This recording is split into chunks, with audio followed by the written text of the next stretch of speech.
Hello, this is Fumofu giving commentary on my donation incentives Bloodstained Cartoon. This is the boss rush mode. We'll just go ahead and get into it. We'll explain everything leading up to the Right, so you can see it up above. We have all of the sub weapons, and we have 2 hearts. All damage taken during the boss rush is permanent damage. But we have 2 hearts. Oh, you killed the boss in the middle of the arena. There's no way to avoid the enrage now. I was a little salty grinding out a good time for boss rush. And every one of those, the reason we didn't pick up any sub-weapons for this fight is because all of those sub-weapons are one-time use. So what we have, we have 3 fights in this boss rush where we don't actually take any sub-weapons, just because it is less optimal. It is more optimal to use them somewhere else. And you see in that room that we have to go up a set of stairs, go up to that higher level, get the item, go back down the stairs. There are a few times where it's just faster, go into the portal and start the fight, and that was one of those. And we use Gebel there. Gebel does have the strongest damage output for just spamming their normal attack. So that's why we use Gebel there. Here we have a really cool strat, similar to what we do in, almost exactly the same as what we do in Night Mode. Throw 2 sides, freeze them in place, freeze the boss, wail on him, and when these sides start to thaw, they do damage almost every frame and quickly shred all the HP from that boss. Ever.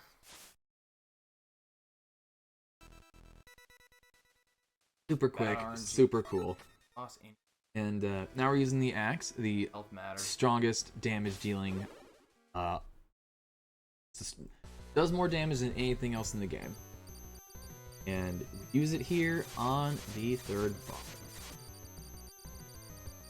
And you'll see these stacks of coins that I'm attacking, and every one of those coins is tied to the boss's health. So every coin that I break is does deal 1 damage to this. So I do have to destroy a certain amount of coins to guarantee this boss dies. You saw there that the second to last axe hit, I chunked off a lot of those. Oh, get out of that. Super smooth.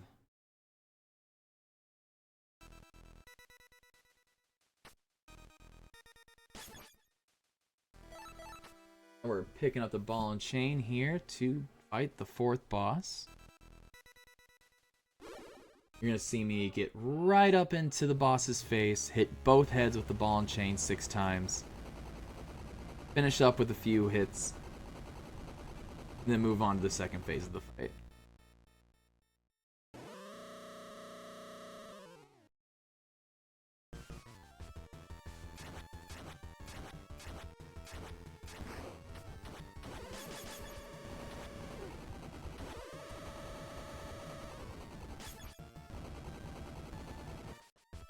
And I'm going to position myself carefully because Zangetsu has a pretty stubby attack, so I have to be close.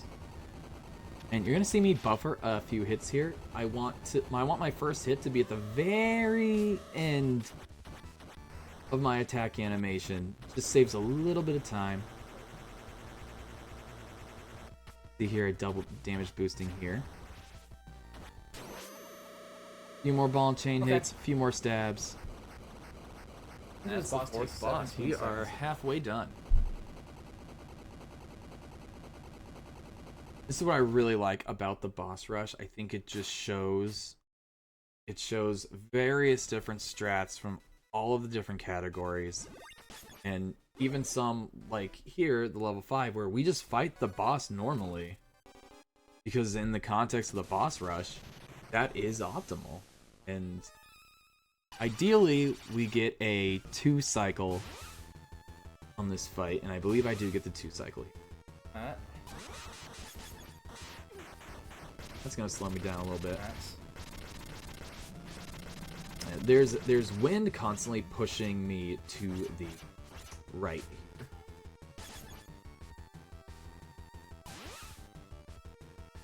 Flashing light warning once this boss dies. It's pretty bad. Okay. All right. Got a good 2 cycle. And gets you for the jump.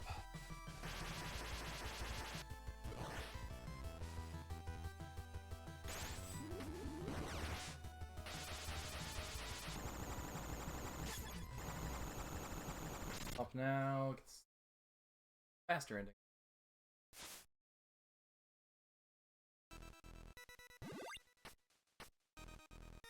Run some. All right, and this is, at least out of all the categories I run, this is the only time I ever use the throwing knives.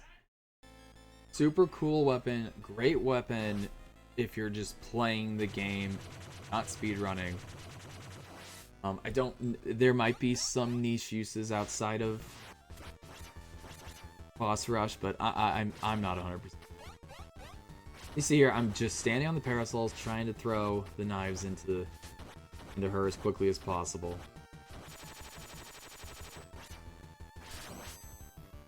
Okay. Not bad. Probably could have been better. RNG was fine. My play could have been. Alright. These parasols are RNG where they spawn. Depending on what the run is, Green? what mode we're playing on, out of bounds, no out of bounds, so on. Okay. We do want different RNG just because of our different sub-weapon counts. Good light.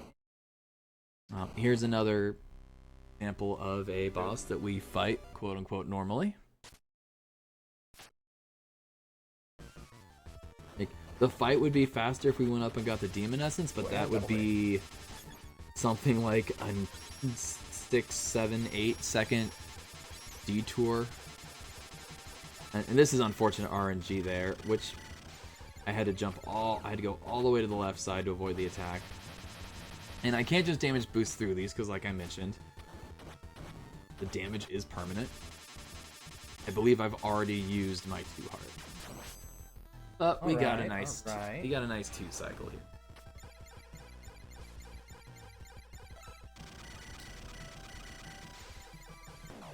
Okay. And these desperation attacks, while in the main game, they can't kill you. They absolutely can in boss rush, and they will. And we are on to the final boss, where we are picking up the lightning spell with Alfred. The lightning spell is his most powerful attack. Alfred is incredibly weak, but that lightning is super strong. And this is where, unfortunately, where all the RNG comes in. Like here, I believe, I get good RNG there. It's completely random whether that line of insects goes along the top or the bottom. And again, we're switching to Gebel. He has the best aim. Okay. That was a good phase 1. Now phase 2 is unfortunately where the RNG comes in, because 30 weapon points is not enough to take her out with lightning.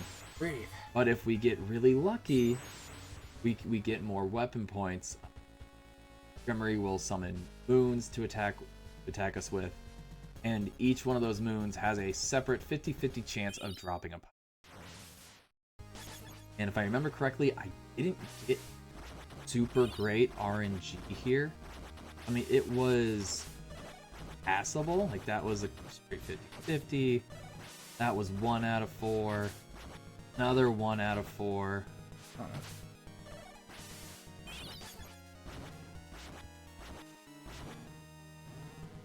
But lucky enough, it was enough damage for me to be able to finish her off with just a few whip hits. Yes. Okay. That's a solid 921. Boom. Okay. I'm satisfied. Getting a sub 9 in this category in boss rush really does really does depend on really good execution and really good RNG. And it's possible. It's short enough to where you can definitely grind it out, but oh, nobody likes the RNG grind. But that's the boss rush. That's what I'm submitting alongside Curse the Moon incentive. I think it's great. I think it shows a lot.